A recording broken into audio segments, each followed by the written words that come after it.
What's up? Babysitter. Oh, do you have to get back? I probably should.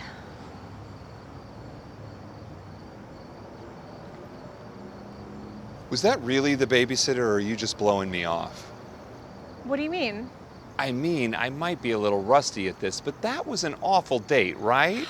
Yes, it was. So it wasn't just me. I mean, I think a lot of it was you.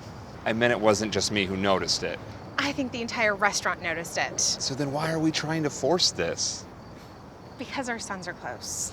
Yeah, I mean, I guess it would make sense if you and I could make a connection as well. Evidently, picking your dates from your kids' friends' parents isn't the smartest plan. I really should have seen it coming, though. I mean, you're really not my type. Oh, no disrespect intended. I just meant that you're not exactly the type of woman I would normally go for. How so? Well, physically, you're not exactly my type.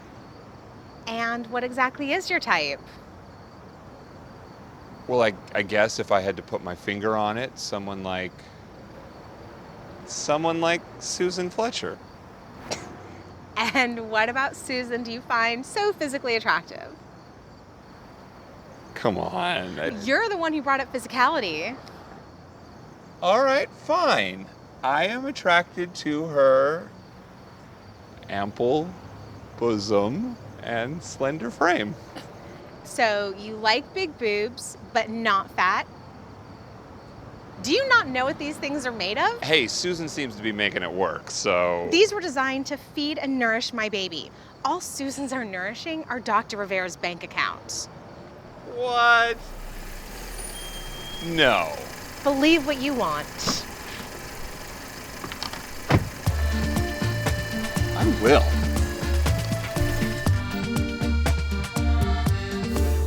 I'm assuming this goes both ways, though. What do you mean? That I'm not exactly your idea of a dream date either. You could say that. Okay, so what's wrong with this? If you were to get a goodnight kiss, I would prefer not to need a stepladder. My height, really? Your seat's so far back, you're practically in the back seat. In some cultures, being tall is the sign of virility. I have 2 kids already. I don't need more virility.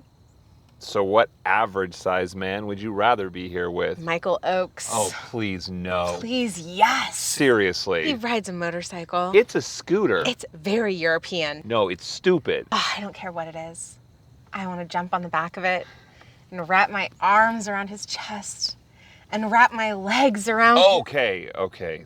That's enough. Even as a man, you can't appreciate his beauty.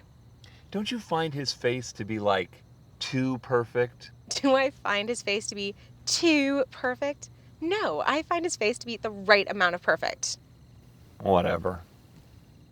What do you have against Michael? He wears a Speedo to Daddy and me swim class. Leaves very little to the imagination. Wait. What's it like?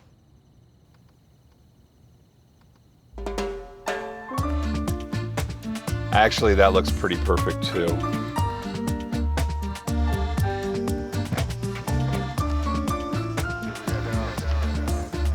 I don't know.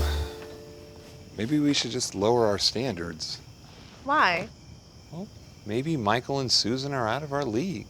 Maybe, given our situations, we shouldn't be so picky. I loved my ex-husband, but I definitely lowered my standards to marry him. And when he cheated on me, I wanted to kick him to the curb over there, but I lowered my standards again and I gave him a second chance. The son of a bitch left me anyway. It's because of my situation that I have to be so picky. Yeah, but aren't you worried your high standards will cause you to end up alone? I have 2 kids. I'll never be alone again. Actually, I meant alone in a biblical sense. I'd rather be celibate for the rest of my life than to be with someone less than perfect. Wow, I could not have that level of conviction. Why not? I have 2 priorities in my life. The health and happiness of my son is number 1, Having sex is number 2. I'm serious. Getting laid is my number 1 non-kid related priority. But I don't know how to do it. Yet, as you previously mentioned, you've conceived a child. I know how to have sex. I don't know how to get a woman to want to have sex with me. I mean, I didn't know how to do it before I got married. I definitely didn't know how to get my ex-wife to want to sleep with me. And I didn't think it was possible to be having less sex than those 2 previous situations. And yet here we are.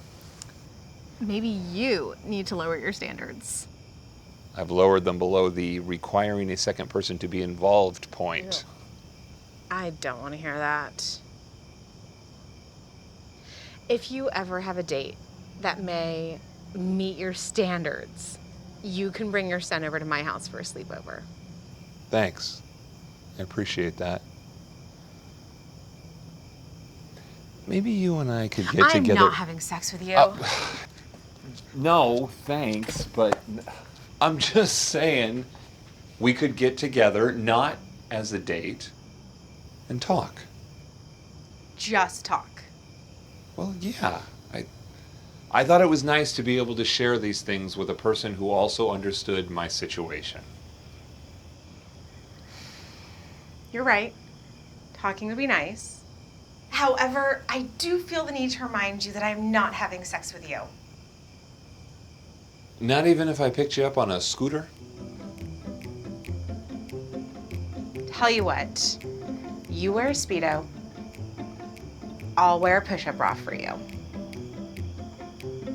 Okay. Deal. Deal.